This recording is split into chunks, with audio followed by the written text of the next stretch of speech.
Good afternoon, good morning, good evening, everyone, from wherever you're joining. Welcome. We're just getting started. Would love for everyone to have their cameras on. I know some of you may not be able to, given that you're in different time zones, but would love to just see some people on our screens. So if you can, please do that would be wonderful. My name is Seema, and I am co-hosting today's panel with Karan. And in a minute, I'm just going to ask Karan to introduce himself. But just the topic of this panel is, and this discussion is, what does belonging mean to you, and what does belonging at the workplace mean to you, especially in the context of the LGBTQ plus community. And while Karan and I are here as your sort of panel leads, I think we really want to make sure that it's interactive. So we're going to speak for maybe 5 minutes each, but then open it up to everyone to share their stories, their experiences, and just ask questions and interact. Really looking forward to the next 1 hour. I hope it's fun and it's fruitful. And with that, Karan, over to you. Would love to hear from you. If you could just introduce yourself and also just talk to the topic of what does belonging mean to you and what has it meant to you. Sure. Thank you, Seema. Good morning, good afternoon, good evening, everyone, depending on from wherever you're dialing in. My name is Karan. I'm an HR business partner with Intuit. I actually joined Intuit about 2.5 years ago. I am an out and proud employee at Intuit, and I am also the co-lead for the Pride Network in India.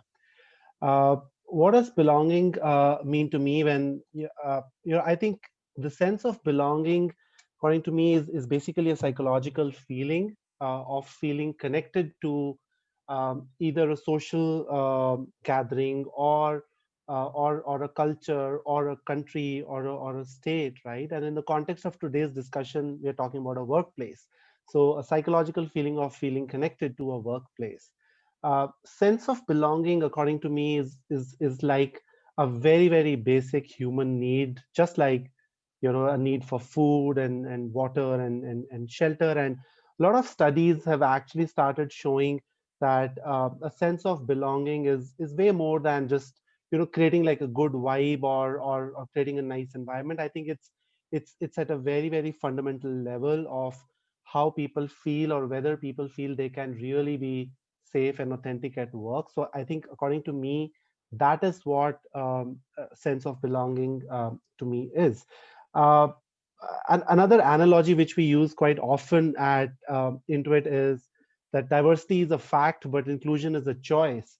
And in that context, belonging is therefore a delight. So, as an employee, as an organization, are you able to create a delight for an employee when a diverse employee joins? Do they feel delighted to be a part of that organization, that team? So that feeling, that intangible feeling, is what belonging, according to me. What does Wonderful. belonging mean to you, Seema? And before that, maybe you should also Yeah. tell everyone about what do you do. Yeah, no, absolutely. Thank you, Karan. That was lovely. So, folks, my name is Seema Bansal. I work with the Boston Consulting Group in their India office. I'm based out of New Delhi. At this point of time, was previously in Mumbai and have worked in a few other geographies with BCG.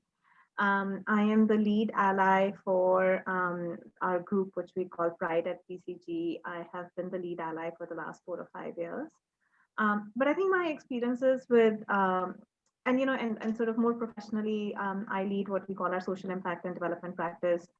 It's a practice where we work on topics like education, public health, nutrition, food security. So topics of development, with government, with foundations, and so on and so forth. I lead that practice in India. And I think my experiences with belonging started much before I was asked to be an ally for Pride at BCG. 20 years ago, when I joined BCG, after I accepted the offer, I asked my interviewer, I said, well, how many women do you have at BCG? And he proceeded to tell me that with me, they had doubled the number of women. Um, so I was the second woman to join BCG in India. So I think there was an experience of belonging or not belonging, that started from there. I was the second woman, in BCG India. There were no other, there were no senior women. The other lady who was there was, 1 or 2 years ahead of me. We were both rather entry level at that point of time. And to, go into an organization which, admittedly was only 40 or 50 people, but there was only two of you. That I think that was an experience, right? And then I want to very proudly say that today we are, 200 plus women with, which is 30% of the office, and we have about 15% women in the leadership group. So we've come a long way, but over the first 10 years of my time at BCG, I think, experienced belonging and not belonging in many different ways, and created the aspects of belonging and along with the leadership in many different ways. I think there's sort of the more obvious aspects of belonging, right, which are sort of the physical aspects, the policy aspects, and some of those things. But I think the core of it is actually, what is not seen but what is felt, right? The culture of the organization, how people interact, how people engage. In that, do you feel one with the organization? Do you not just feel accepted, but do you feel like a part of the organization? Acceptance is still someone from the outside being accepted into something, right? Do you feel one in the organization? So I think that was a really interesting experience. And in about 2010, 2012, I handed over the reins of what we call Women at BCG to other colleagues. And then when I was requested to lead Pride at BCG, I have to admit, I didn't know much. I did not know what that role meant and what I was supposed to do and how I could help. But just because I had gone through an experience of wanting to belong and the struggles of belonging and creating that feeling, I felt like I wanted to help. And over the last 4 or 5 years, it's hard for me to say what we've achieved, what we've not achieved, but all I can say is I've learned a lot. In my role as the lead ally, I have learned tremendously and grown tremendously. So that's my story, Karan. Thank you, Seema. We'll now open it up to participants and would love to understand what does belonging mean to each one of you. Can we have a couple of share outs? Yeah. Anyone who wants to share thoughts, questions, experiences, questions for us, questions for others in the group. But yeah, just like would love to expand the definition of belonging. Hi, so I'll go. My name is Aparna Pathak, and I lead diversity and inclusion for Novartis Business Services globally, based out of Hyderabad. And maybe not in a context of, so I'll give you a bit of a story. So belonging is actually, it's a feeling, and that is a feeling that is very personal, and that is not something that you can say that, we will do something to make you feel that you belong to this place, right? So that cannot happen unless it comes from within.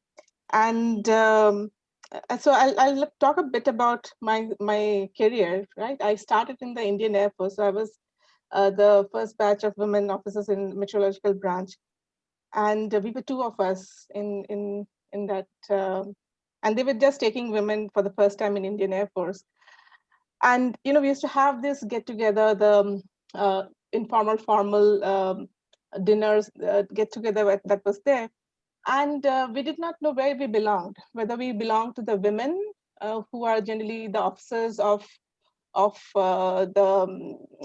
wife of the officers, because that was mostly officers were mostly men at that point in time, and then we joined, or we should be with our colleagues with whom we have undergone the training, and do we belong there? So that was something that we had to kind of everybody had to find out how they will get into this feeling, which space do they belong to, whether they belong to the officers or do they belong to the ladies category, because it was not defined. So it was very interesting because and when you go and started talking to the young officers there who were your colleagues when you were undergoing the training, they didn't know how to react at times, because if you're in your uniform, it's okay, but if you're not in your uniform, are you a lady? And then the lady, what are they supposed to do? So that is something that you will have to kind of work it out, and that you define yourself, that where do you feel most comfortable in, right? And that is where you belong. Because as human, we would always tend to be, you always tend to go towards the community or a group where we feel comfortable, right? And that is what belonging is. And I think there was this quote from Verna Myers, which is, I think, very everybody knows, which is, diversity is being invited to a party, inclusion is being asked to dance, and belonging is dancing as if no one is watching, right? So this is something that that is something people, where you can be true authentic self. You don't need to feel that, oh, now I have been included in this group, so I have to conform to this particular group's, the way they behave. So that means that is only inclusion, but you are included because people want to, include, but you still may not feel, at peace, or, may not still be your authentic self in that group. So that's my experience of belonging, and how we can help people, but ultimately the behaviors that you show, the attitudes that you show towards people who are in your group or who are in your circle, that will create the feeling of belonging. So it is a very personal thing, and we cannot say that we will do this this program and make people feel belong, as if they belong.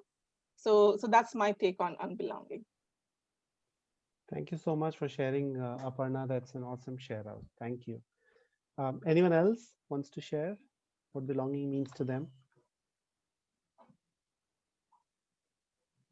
I'm so happy to see my manager also join this conversation. Hi everyone. Sorry, late entry into the party. I was had conflicts, but yeah, just joined in about 5 minutes ago. Missed a large chunk of the conversation. But hi, I'm Jharna, and I lead the People and Places function in Intuit, and privileged to be working with Karan Intuit. Yeah. Okay. So Seema, can you also share a brief story of when you either felt that you did or did not belong to the workplace, and how did that affect your concept of your place within the company? And maybe you could also share a brief story of maybe an employee from the LGBT community within the organization who might have gone through that similar journey. Yeah, yeah. And let me do the latter, Karan, because I'm mindful of not making it sort of women in the workplace conversation so much. But I think if I look back at the last 4 or 5 years, I think the things that what I've understood that we've done as an organization, and I would just love to hear many more people talk about what has, because the idea from this panel is to just learn from each other and to take those learnings back into our organization. So let me talk about a few things that we've done which I think have worked, right? I think about, I would say 5 or 6 years ago, LGBTQ pride was not even a conversation in BCG India, right? It didn't exist. It didn't exist in the vocabulary. It was just not talked about. And I think the 2 or 3 things which I'm told by the network which have led to belonging is, one, just including it in the vocabulary, right? Just very in a very pointed, explicit manner, including it in the vocabulary. Secondly, including it in a way that it's celebrated. And thirdly, even though it may not necessarily have immediate implications, creating a number of signals around policy that we believe, we understand, and we care. And what I mean by that is, I think the biggest thing that we've done, which seems to have impacted people positively, is just very regular conversations around, just the LGBTQ sort of community, right? So I think, through the Pride Month, we have a full month of celebration in the office. We do quizzes, and we do cakes, and the office is fully decorated, and everyone's screensavers are Pride screensavers. Anytime there's something which is happening globally or in India, we send it out to the entire office and we celebrate it. we send out, although many people in the network are confidential within BCG, we send out statistics around, hey, we got a new member. We talk about sort of our pride work in every recruiting event on every campus. We talk about it in every new hire orientation, still recognizing that we don't know what the numbers are. Our network of, even confidential members is very small. But regardless of what it is, I think just making it a part of the conversation in the office very explicitly, like literally, I don't think, 2 weeks go by without there being an all office communication talking about pride and celebrating pride in some way, within the office. And I think the fact that it is now a conversation, we put out badges, like pride badges on our reception, and just ask people to take them and wear them, and send selfies with, how they're wearing them. It's on their bag or it's on their shirt. And lots of people did it, like about 100 people did it. We set up an ally network and 100 people joined the ally network, right? So I think that itself has made people feel like they belong. That's what I'm told. Just making it a part of the day-to-day vocabulary and making it something that we celebrate, even though we still don't know what the dimensions of it are, or and the known dimensions of it are not substantial. And I think the second thing that we've done is that we've taken a number of small steps around policies, whether it be sort of adoptive parents policy, whether it be around um, sort of gender neutral laws, whether it be around changing our insurance policies to reflect the LGBT community. And even though for some of these things like insurance, we've not had a single person sort of avail of those, but just the very fact that we've made the effort to do it and announce it to the entire office, I think has again made people feel like they belong.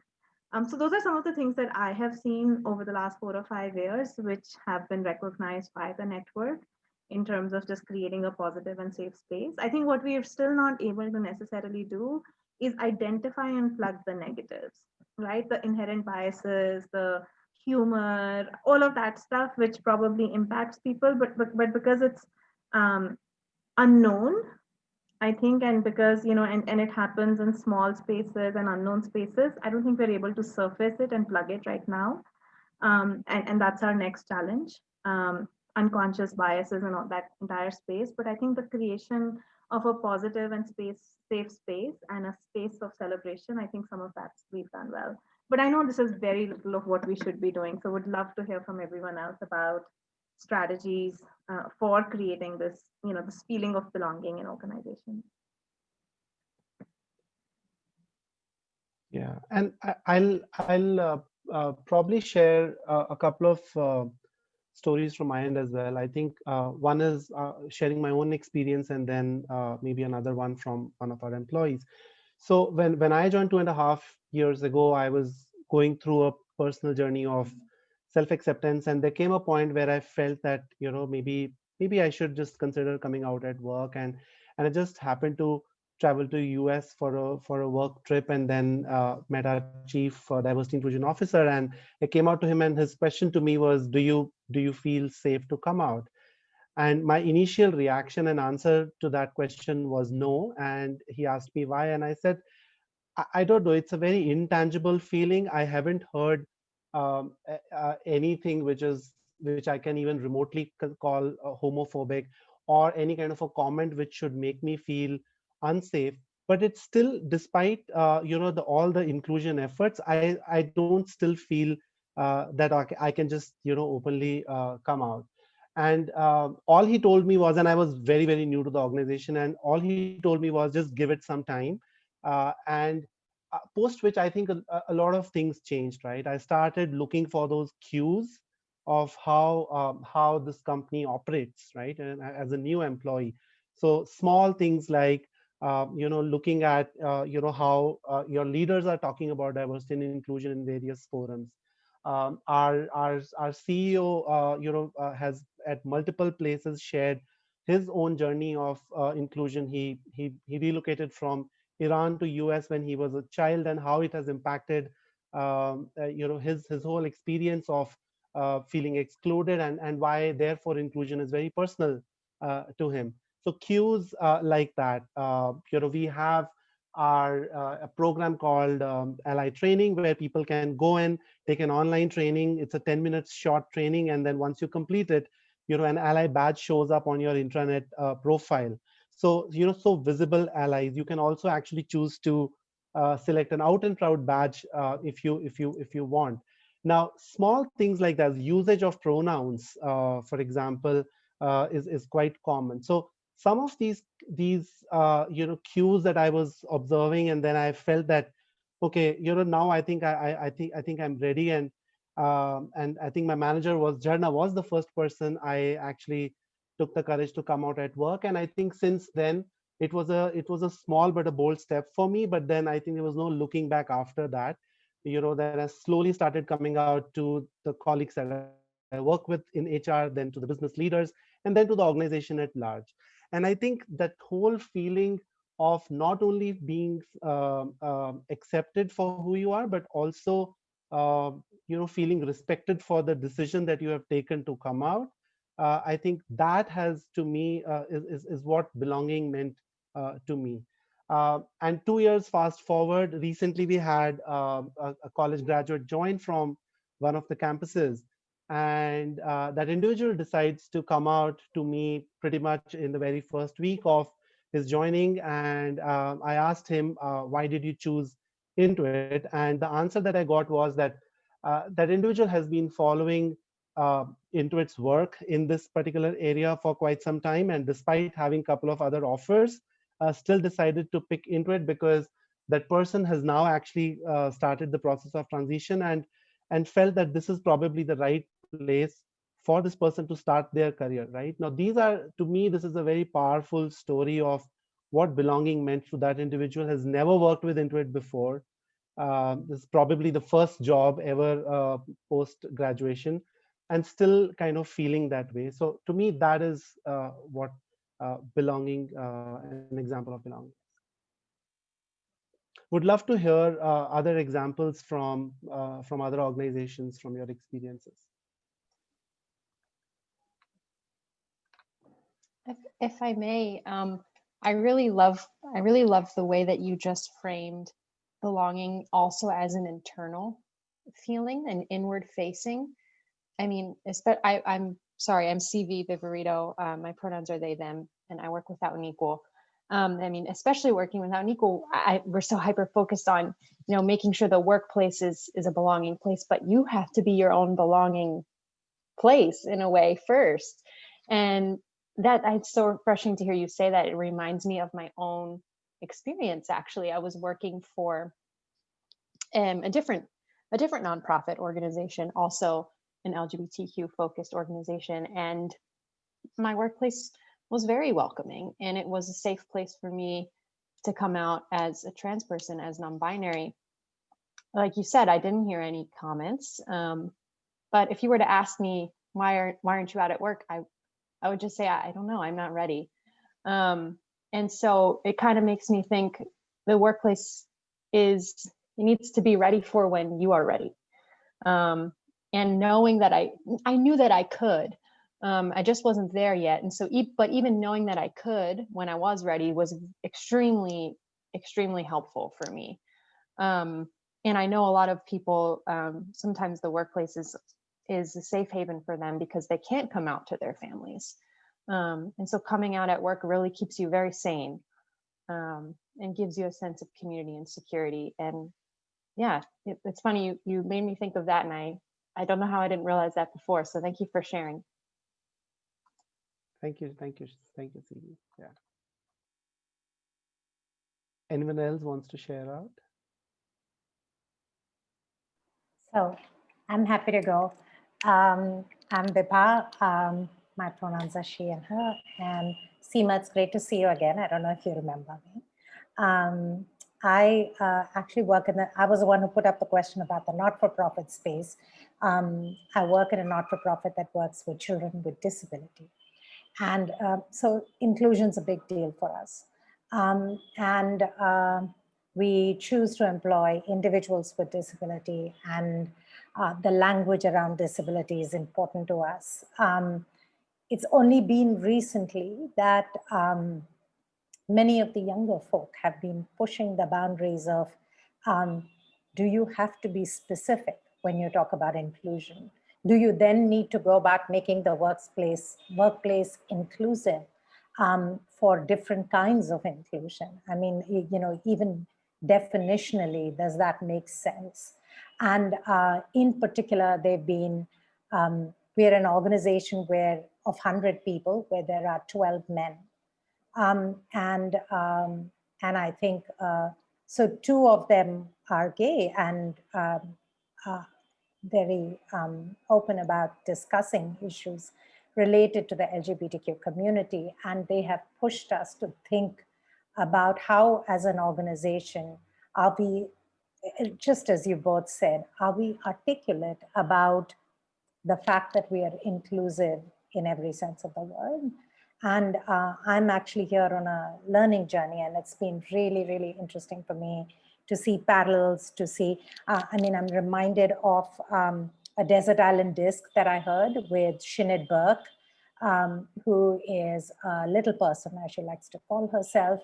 And she says that the only time that she felt a sense of belonging when she went to a nightclub was when she went with the queer community.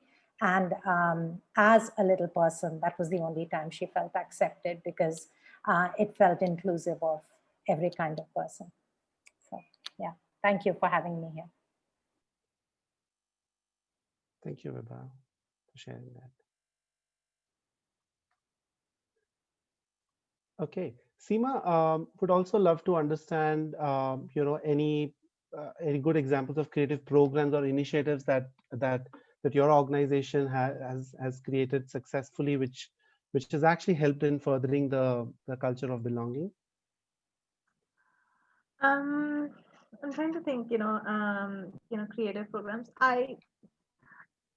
It's hard to, I think it's, and I'm not sure if, any of it is creative, but I'll maybe add to what I said earlier about, the kinds of things that we're doing. I think one of the things, my sense is that oftentimes in organizations, I don't know how many organizations actually have an ally network, and then have the LGBTQ network, right? But if I think about BCG in India, we have an ally network which is 100 people, and then we have an LGBTQ network, people who are at least out to each other, which is like 8 people, right? And then like, what do you do with that? And I think, how do you actually leverage that? So how do you sort of do, connect the 8 and the 100? And I think we have, because the ally network really wants to be connected with the cause, wants to be connected with, wants to do something, wants to support.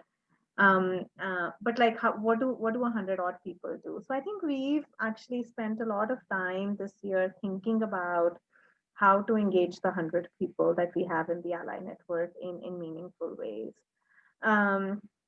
It's multiple things. I think it's some sort of very strategic things, like we now have all of our recruitment campuses mapped, and we have individuals from the ally group mapped to each campus to say they are responsible for identifying whether that campus actually has an LGBTQ network, what are their initiatives, what are they doing, and then how do we as BCG ensure that we're engaging and interacting with that. So that's like a very sort of core strategic, policy HR kind of an initiative. On the other hand, we also have, for example, a part of the ally network, which is just, doing a lot of interesting reading and research on LGBTQ community, art and movies and literature. And then they kind of create a newsletter, or they just talk about it and post it and send it to the entire office, right? But I think what we realized was that as we got more serious about sort of LGBTQ inclusion, while our network is still expanding, because like CV said, the organization might be ready, but people are not ready to sort of join the network. The ally network has been huge and humongous, and I think just finding ways to engage that network positively is something that we've put in a lot of effort on. Okay. One thing that Vibha said, and I think we've been struggling with, and we can talk about it now or later, is that does inclusion sort of have to come in sort of waves and with demographics? So it's like sort of like we all talked about like there was women at BCG, or there was gender, and now we're talking about LGBTQ. And I think the next thing we're going to start talking about in BCG in India is just even very thoughtfully looking at things like race, caste, religion. And I think it's going to come. I think it's probably going to come 2 or 3 years later. My sense is like I'm starting to sort of see some elements of that. But does it have to be actually in waves? And is there like a linearity to sort of thinking about inclusion, or can one sort of think about inclusion much more broadly? And is it possible to actually focus on multiple things and multiple groups and multiple sort of like think about it in multiple dimensions at the same time? I wonder if anyone has that experience in sort of thinking about inclusion much more broadly than only with respect to specific sort of groups and demographics. So I'll speak if I may. My name is Lauren Boudreaux-Steeves. I work at a company called Iron Mountain, and I'm the chair of our LGBTQ and allies group. Just to bring in a couple of points that people have been talking about. On the topic of belonging, I think it was really well put, and I agree with some of the other people that agreed with this, that belonging is an internal feeling, but there also has to be within the organization intentionality to make people to create that safe space that we've been talking about. If that's not there, if it's just sort of policy and there's no really overt or covert microaggressions happening, that's not enough. It has to really feel like you're going to be comfortable. And then again, I think it's a personal journey to come out. But what I wanted to pick up on the point you made about how are we thinking about intersectionality. So in the States, the reason I'm on the call tonight is to learn more about the Indian culture. We're looking to expand in India. We have a few members of our ERG. We basically have global ERGs, but we're just starting to expand globally. So we have a few members in our ERG, which is specifically LGBT community and allies. That's how we set it up 5 years ago when we launched. We know that there's importance in creating a safe space of community for people that identify, which is sort of a little bit outside the allyship, but we need to figure out a way to bring it together. And because of all the things that have been happening in the States, particularly about some of the racial justice issues and the murders of Black people by law enforcement, we really came to a coalition of all our ERGs to come together and do programming this year. So what we found was that was the thing that was really embraced by the quote unquote ally population, right? Because everybody wants to support different people in bringing all the ERGs together around programming around racial justice, equity, and now we're doing a big series on allyship where we're having speakers, having panel discussions, really trying to just make people aware of others' lived experience. I just think now is the opportune time to really bring that allyship together. That's what we're finding. And one of the things, I'll give a specific example of an allyship event that we did. For those of you who remember the Pulse nightclub murders that happened in Florida 5 years ago, I guess this year coming up will be the 5-year anniversary. One of the things that we did at that time was we found out we had a lot more people that identified in the community because there was almost an outcry from people that weren't even part of our ERG saying, nobody's talking about this. It's sort of what happened recently with the racial injustice reckoning in the States. People were saying, but nobody's talking about this. Don't they know that there's people in the community here, that are affected by this tragedy kind of thing? And what we did was we were in the process of launching an ally campaign for, it was going to launch on October 11th for National Coming Out Day, where we were asking allies to come out as opposed to individuals come out and identify as the community. We made a bunch of badges that said, I'm an ally, the I am for Iron Mountain, capital I, capital M, So we made these little badges. And what we ended up doing is because that tragic event happened, we launched that program immediately and we gave out, isn't large compared to the size of the company. We're like 25,000 globally, but we distributed about 2,000 badges in like less than 2 weeks right after that event because people wanted to show support, but didn't necessarily know how to talk about it because we hadn't really been open about allyship in general. So that's something that we did, that allyship badge, we copied from someone else. I think it was ENY had done it, and I heard it at a conference. So it wasn't like our, new creative idea, but I think it really brought people together. Yeah, thank you for sharing that, Lauren. At Intuit, what we've started doing recently is we actually started measuring the belonging score. So we do our engagement survey twice a year, and as part of that, one of the questions that we've consciously added is, do you feel you belong at Intuit, right? And it's the reason for adding that there is because belonging could mean very different things to different people, right? It's not necessarily about those specific diversity dimensions that we usually talk about, LGBT, people with disabilities, women, and religion-based networks, etc. Because it's not just about intersectionality, but it's also about, do you really believe you have a voice, at your workplace? So one of the things that we have started doing is, measuring belonging score company-wide, and that is also helping us understand, okay, are there certain pockets of organization where people have a different experience than the rest of the organization, or vice versa, and how can we learn from that? What we're also trying to do is launch a survey which is specific to diversity, equity, and inclusion very soon. So that should also help us understand even more in terms of how are people feeling and what is it that we need to do more, because I think some of those, because I think this is also a journey where everybody starts with starting ally networks or ERGs, and then we tackle the easy ones, which is the policies and guidelines. So I think once as an organization you reach that stage, then it's about, okay, what do you do next, right? And I think through some of these initiatives, we are trying to understand, how can we better our culture and create even more sense of belonging. So yeah. If I may add, actually, I think the intersectionality that you mentioned is very critical. And, you cannot say that, I will only look at LGBT, I will only look at gender, but we have to understand that, a lesbian is also a woman, right? So all of these things that we will have to think of, or your ethnicity as well as disability. So I think maybe it started off with gender when we started talking about inclusion or equity. I think many people do not understand the difference between equity and equality. And this is very important to understand that, what is equity and what is equality. And I'll tell you, a lot of people feel that, if I'm being, if you're going for a diverse slate, are we being, are we giving preference to women?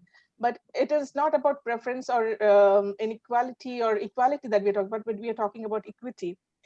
So the education that we are doing in Novartis is more about what is equity. And we are working not only for gender, LGBTI, disability. We have started the conversations around race and ethnicity as well. One of the things that, like Karan mentioned, we have a quarterly survey, which we call Our Voice. And we have there are 12 questions, and we have 3 questions which we are now calling as inclusion index. So one is belonging. We have a question where, but how whether I feel I belong to the organization. Second is empowerment, that I feel I can do, I'm empowered to take decisions on my own behalf, and that also comes from a culture that we are trying to do, which is called Unboss. And the third, and that is very important, is called Speak Up, which is more about psychological safety, where you say that, I'm free to speak up and without fear of retaliation or consequences. So ultimately, the feeling of belonging will come if you have psychological safety in workplace, that you can be whatever you are, and you need not conform to a particular so-called ideal employee, so to be able to get all the opportunities which is there. So one other piece that we are talking, how do we include improve this psychological safety? And it is important to not only look at the score, but what is the comment which is being made. And a few of the comments were on the negative side, which we are seeing is that, we are being consulted after the decisions have already been taken, right? So you're asking for opinion, and then you say that, sorry, we have taken the decision. So those are the things that we have to look at. One of the things that we are going to do in 2021 is something we call as listening dialogues. And then we are saying listening and dialogues, and say, is it saying, so what we are saying that you have these conversations without, you need not reach to conversations, and something similar to storytelling or engagement, where you start with the discussions, and you need not come to any kind of a conclusion. You just have a conversation. So that is something that we are trying to do in Novartis.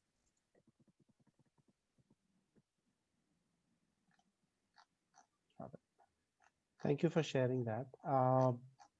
I think we also wanted to kind of talk about, what are different companies doing to signal their values during recruitment and hiring phases, because it's not just about, the employees internally, but also when you're trying to, and we are in a market where there is war for talent. So, what are different companies doing to understand, want to understand what companies are doing to ensure that, the talent pool that we're trying to hire understands what we do. So do you have any examples you want to share, Seema? Karan, I spoke about this briefly already, but I'll recap and then would love to hear from, about Intuit as well. And Jharna, would love to, I saw your comment on the chat, but would love to just, would love to have you sort of speak more broadly about Intuit. And I think some of the comments that you're making about, just leaders as role models and what's happening around that would be lovely to hear about. But from a recruiting perspective, I think just very explicitly, I think what happens, or at least what was happening with us at recruiting, was that there's a certain set of people who go always on campus for recruiting. There are certain documents and PPTs and decks which are there, and they always get presented. And because historically they have not had a mention of LGBTQ community, it just continues to get left out, right? It's not intentional, but because it wasn't mentioned, and when you take the document which was created last year to talk to this year's potential recruits, it just doesn't happen. So I think one effort was, and what we did, I think a couple of years ago was, told the recruiting team that this is something that we have to talk about, we have to mention it, it's going to help us, it's going to strengthen our brand, not just with the LGBT community, but even more broadly, because, diversity and inclusion is something that many people value. But just wasn't happening. It was a very tactical thing. It just wasn't happening, right? When a presentation actually got made on campus, the topic would still get missed out. So literally what we had to do was, there was this one year, which was last year, where we tracked for every event which was happening on every campus, got the presentation that was going to get made, and put in that one slide on Pride at BCG, and spoke with the speaker to say, please mention it, right? And the thing is, once it gets hard coded into the 2019 deck, then it's not going to go out for the next 10 years. But until it gets hard coded, so that's just one very tactical thing that we did. But I think two other things that we're doing this year. One is, like I said, we've mapped allies to every campus to build a campus specific strategy. We're finding that many campuses have their own LGBTQ communities and networks, and then that makes it much easier. But where they don't exist, then what do we do? And then the third thing that we're doing, and I'm quite excited about this, is that we recently did a study along with IIM Ahmedabad and a not-for-profit on what makes for inclusive campuses. We did a survey of people who are already in campuses and people who've just graduated. And I think we're going to be co-publishing that report and then talking about that report. So I think just being seen at the leading edge of creating the narrative around this. And I think as BCG, we see this not just as something that we're doing for diversity or inclusion of a private BCG, but it's fundamentally strengthening our brand, like you said, Karan, on campuses and for broader recruiting. So it's definitely a strategic thrust. Thank you, Seema. At Intuit, we've done something very similar on those lines. We recently actually included specific content on what we do on Pride Network in our material, which we use for pre-placement talks, etc. And I think because it's important that when you're reaching out the talent pool, that you are making it very clear and explicit about a company's commitment to this. I think one of the things, and I share this from my own personal experience, as every candidate is trying to evaluate whether this organization is inclusive or not. And one of the ways is to look at what are the kind of inclusive benefits that an organization has. I think what Intuit has done is we've actually made our benefits page on our intranet actually public. So most organizations, when an external person is trying to access your website, they only see like very small part of the information, especially on benefits. But for us, an external person can see exactly what an employee sees as well, right? So I share this from personal experience. I actually went through the entire benefits page, and it was not specifically about LGBT benefits that I was looking for. It was generally giving me a picture that, okay, this is an organization which is very inclusive. It's actually trying to think about everyone, right? So I think that's something which I feel Intuit has done, which is awesome. The other thing is, we have our hiring selection panels are called A4A panels, Assess for Awesome panels. And I think one of the things we are trying to do is also how do we make them inclusive as well? Because as a candidate, you want to see yourself in the panel, right? When you belong to a section of society which has which is typically marginalized, and when you're trying to enter an organization, you want to see yourself in the panel, right? So you're trying to see how can we have more and more women on panels, more and more people from underrepresented minorities in the US in panel. I think it definitely does become challenging when it comes to LGBT inclusion from this standpoint. But definitely, I think ensuring that people have full access to information in terms of what this company has to offer in terms of inclusive benefits is a great way to let people out there know what the organization stands for. Would love to understand and hear other experiences from other organizations. Charna, I think you were trying to say something. Yeah, I was, because I also have to drop off. So maybe I'll just take the opportunity. It might be an overdose of the Intuit stories, but apologies for that. What I wanted to share was the foundational experience that I've had in my stint with Intuit so far, right? It's been about 5 years. And I think to me, what has stood out in how leaders at Intuit have been driving purpose is how it's ingrained in the foundations of our values. Intuit as an organization it's layered on the foundational values that it's had across the journey of over 30 years. I think we've possibly refreshed our values about 3 times so far. So when I joined, one of the values that was something called Win Together. It was more about how we collaborate, how we work with each other, and values is very core to Intuit. We use it everywhere, in the way we act, the way we behave, where we assess people, where we in our hiring process. Pretty much, it's ingrained in the entire employee life cycle, and also in our interactions with our customers. Very recently, about 6 months ago, right, Karan, is when we refreshed our values. And what we brought in this time, and of course there is a bunch of inputs that go in. We are driven by there's a certain methodology through which we refresh our values, where there are inputs taken in from all stakeholders, including our customers. And one of the things that we ingrained into our refreshed values was we replaced Win Together with Stronger Together. And the foundation of this entire thing was that we will champion diversity. We made it very, very explicit. Earlier, it was more about collaboration, working with each other, all of that, but we built in the aspect of diversity. We said we will champion diversity, we will champion inclusion, and we will create a respectful environment. We've written this out. We've also said that we will thrive on diverse voices. We will, where we will challenge and we will take informed decisions, but we will thrive on diverse voices.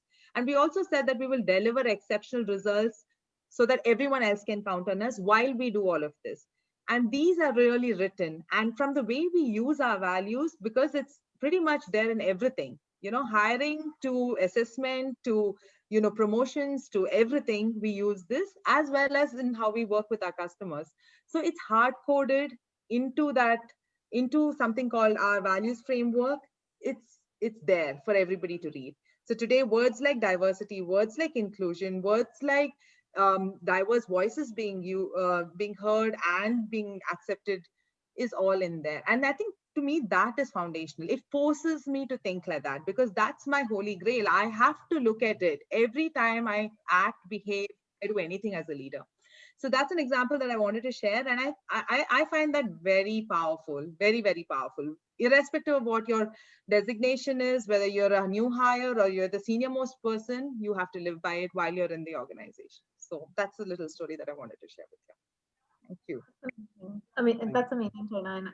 And I think the other thing to talk about is possibly, one is to have it in the values, and the other is how do you actually communicate that consistently.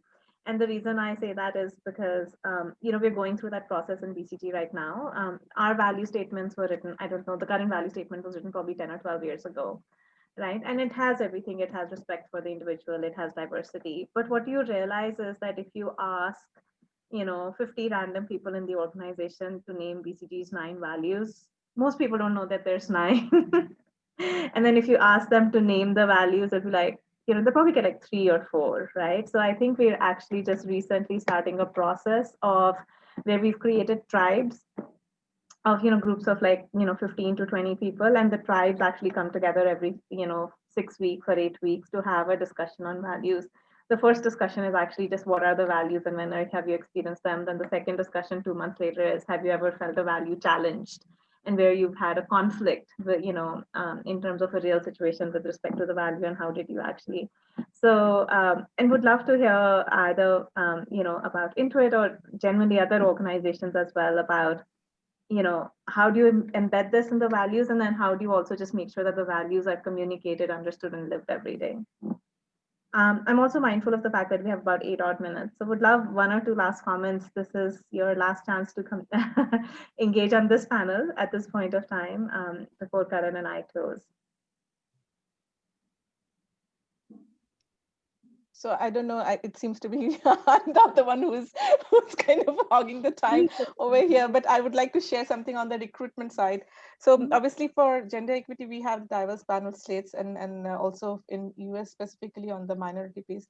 But what we are doing in India with respect to, and this is globally, right? So with respect to India, what we said that, we have our policies because our policies are all global. So whether it is insurance coverage or benefits in terms of, parental leave and all of those things, all of those are there. But what is it that, we don't have a lot of people who are out, and we know that there are people in the organization as I think we all kind of concluded. But so what we said that we need to kind of show visible hiring, and we realized that if we want to go and do visible hiring, we cannot say that our regular channels will not really work, right? So whichever our channels we use for our recruitment.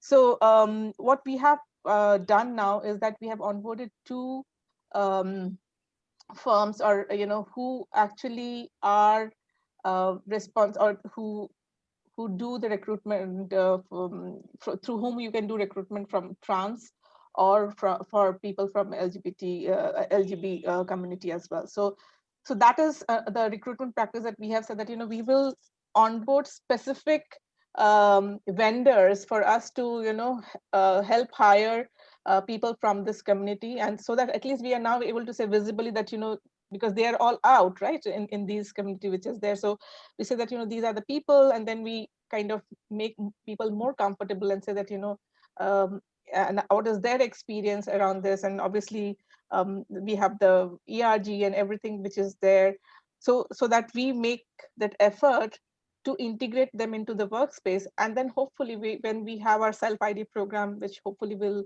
roll out sometime next year, that we will have more people coming out either confidentially or in open.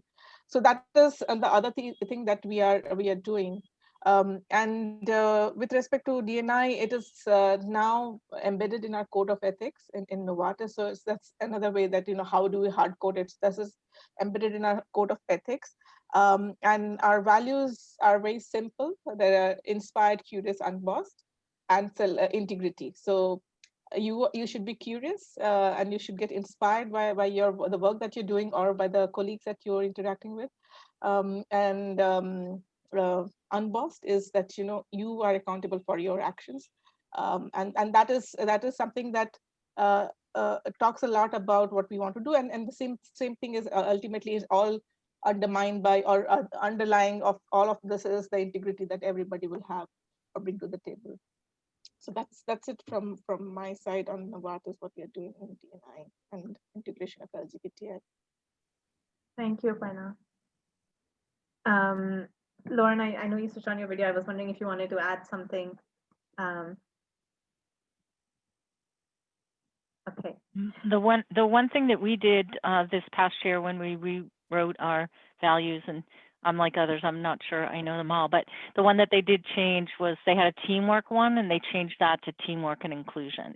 Well, inclusion and teamwork, to try to sort of integrate some of the inclusive behaviors into the organization. But I still think we have a long way to go, as most organizations do, not only in the other parts of the globe we want to expand to, but even in the States where we have our largest population of people. Absolutely. Absolutely. Well, on that note, I guess I'll take 2 minutes to just, it's really difficult to summarize, this conversation. I think over the last hour, we've touched across so many topics. I think we started with just sort of saying what belonging is, and the fact that, to me, I think what I'm taking away is that it's a combination of what you feel internally, but also just the space that the organization creates for you to actually, feel that way. And at some point of time, those two kind of come together. The space that the organization has created and your internal sort of comfort, and that's so probably a moment of magic and liberation, as we've heard from some people. We talked about strategies in terms of creating belonging, including I think some really fantastic ideas around just the ally group and how do you use the ally group. I love the conversation around thinking about multidimensionality and diversity and inclusion, and do you look at things individually or do you actually look at things together. And Lauren shared some great examples around that. Recruiting, some really fantastic sort of stories around recruiting. And finally, ending it all with, I think where it all starts, all of it embedding, getting embedded in the values of the organization, and the foundation of the organization. So a lot for me to sort of take away. I also just felt that all of us are on similar journeys, maybe sort of like about at the same place, a little bit ahead, a little bit sort of behind, but it's nice to sort of just get that comfort that all of us are broadly on that same highway and sort of moving forward. Would love to, from my point of view, continue to stay connected in one way or the other and just continue to learn. Karan, over to you for your closing thoughts. Thank you, Seema. And I think this has been a great experience participating in this discussion and getting to learn what other organizations are doing. And as Seema mentioned, I think we all are probably very similar in our journeys, but at the same time could still be different.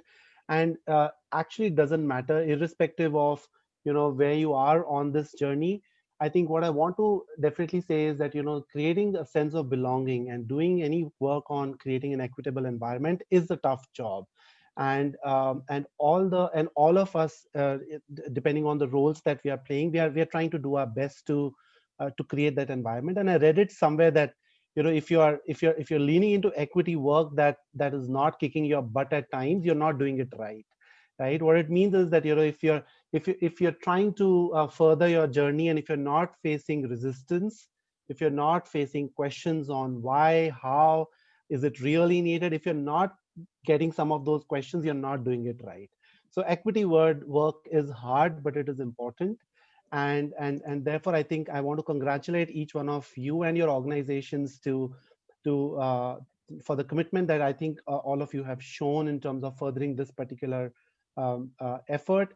And I think my last comment on this would be that as organizations, as people who are leading these efforts for our respective organizations, I think we need to be very clear that if we are actually down for this work or not, and we need to be very honest about it, because I think people from the community know very well that some of the organizations are doing it because everyone else is doing it. I think the whole work on gender equity went through that phase as well, right? Because everybody was doing it, so it's good to have an effort on that front. And I think the LGBT inclusion at workplace, especially in the Indian context, is going through that phase as well.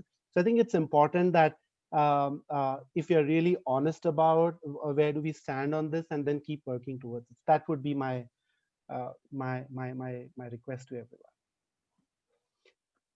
Wonderful. We're perfectly on time. Thank you so much. Don't want to leave this conversation, but we have to enjoy the rest of the day and the rest of the conversations. Thank you again. Thank you. Thank you. Thank you. Bye-bye.